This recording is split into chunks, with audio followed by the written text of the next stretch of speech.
If there's one voice you should be paying close attention to understand what's happening in Mumbai's battle against the coronavirus, it is that of senior journalist and analyst Sucheta Dalal. We're with her here in Mumbai. Sucheta, thank you. I've been closely following everything you've been saying to understand the city better. I want to start issue by issue. First is, of course, the requisitioning of the private hospitals that has now taken place. Yet, when we did a round of public hospitals, we found that the crowds are still thronging to public hospitals. Why is it that if private hospitals have been requisitioned, it's the KEM, the Sion, the Nair that are still facing the brunt? Because, private hospitals are never going to be able to take the load.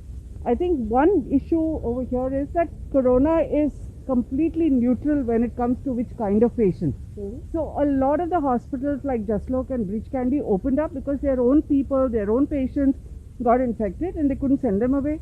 They couldn't tell them go and get admitted in a KEM, which is a public hospital. And that is why some of them got into it, right? So it's not a favor to anybody. They are not looking at anything more. And I think the government also looks at this as a facility which is meant for the more privileged. So the rush is going to be with the Sions and the KEMs and the JJs. It's not going to go anywhere else. But for example, you could do something simple like have a referral system at some of these public hospitals with ambulances to redirect people instead of, these people sitting on cardboard strips, which is not a judgment on the public hospitals. They're beleaguered, they're overwhelmed. But you've got COVID patients huddling together in these hospitals. So could something like this not be done? It can be done. In fact, it was proposed 4 years ago. We do not want to have a dashboard. So that dashboard has been created and the municipal commissioner was on record to say that it's now working because we have more lines. But on the ground, that is not the experience, because what they do is every time they create an increased facility, they add more bureaucracy. So what they have said now is that we have these 40,000 beds going up to 1 lakh, but unless you register on 1916, which is difficult to get, and which, believe it or not, the poor people don't even know about 1916. Yeah. Because you think you're broadcasting it on social media and everybody knows. But most people who need it, they have no idea. And frankly, it has gone beyond that. Because I was looking for a hospital bed day before yesterday for one person, and it didn't work. But then yesterday and today we've heard of 2 doctors who lost their lives running from one place to another. Because I work with a group of 15 hospitals, but 8 or 9 senior people in public hospitals. And believe me, they tried so hard to get a bed. If it's impossible for them to do it, how is a person supposed to find a bed at all? I have no idea. And it isn't just a shortage of beds. We're walking in the Mumbai rain. And as I'm looking at the rain, we're talking about a cyclone. We're talking about one of the COVID facilities that may not withstand this elemental fury. So what has happened with that? Exactly. So, this is bad planning. They don't have hospital administrators in the planning process because, as usual, we think a bunch of bureaucrats knows everything. Now, any bureaucrat handling Bombay should definitely know that Bombay is crazy in the monsoons, right? So when you keep an open air facility, there is going to be a problem. And they went and planned these facilities without thinking about what happens in the rains. BKC particularly is a low-lying area. It's next to the Mithi River. You know that even the airport in 2005 was completely submerged. Yeah. I mean, the air track. So I don't even know what kind of planning this is. It is. So why is this happening? I think it's arrogance. You have a government which, it's again not fair to say this government has no experience. It's not correct because only one of the 3 parties has no experience, right? I mean, everybody tends to forget that NCP and Sharad Pawar have long experience. Congress has experience. Everybody is sitting around, even among the 3 of them, and trying to blame it on Uddhav Thakere's lack of experience. It's not correct. 2/3 of this government has lots of experience. They have no excuse. They have handled the Bombay riots. They've handled floods. I don't know why they're mucking around, but everybody says that Mumbai today is being run by bureaucrats, mainly for themselves, and what they say goes. They're not answerable to anybody. Now, you've also been flagging the issue of N95 masks, and you've been talking about how neither are they of standardized quality nor are they of a standardized cost. You and Anjali Damania have filed a PIL. Tell us what's going on with these N95 masks. So, it's a discovery process. Once we started our relief work, we were looking for masks. You go to a medical store, it was like a standard price, $395, okay? So when somebody offered us a mask at 175, we thought it was a great deal, and I made my first purchase at 175. And then we began to search and discover that the prices have gone up so much. It's gone up 300 to 400 times. And it started with Anjali Damania then found papers to show that Haffkin had bought these masks in the beginning of this year, in February, at 17.33. Okay? I then managed to get somebody to call up. I sort of searched, Google, discovered that Venus is right here in Bombay in the suburbs.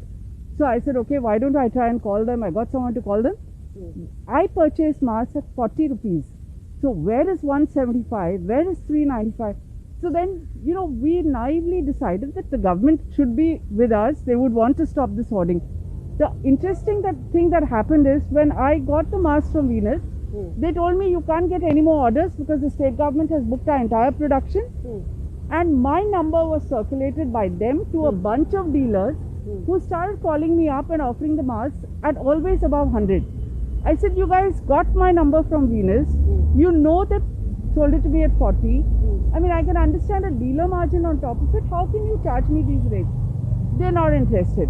So then I spoke to the Chief Secretary. Then I tweeted about it, and Anjali Damania, I discovered, parallelly going through the exact same experience. She had done something more. She had video recorded all these guys who were offering her 5 lakh. Even I had those photos. 50,000 masks, 5 lakh. So today the NPPA is arguing that it will create a demand-supply situation if they cap the prices. But what about those lakhs of masks where we have proof, So there's no shortage. There is hoarding and there's profiteering. And what surprises us is we thought the government would be with us. Neither at the center nor at the state do they want to take a simple action. And NPPA agrees with all our contentions, knows it has the power. It says, yes, we have the power if there's a 10% increase. We're talking about a 400 to 500% increase. So they said this is not the right time.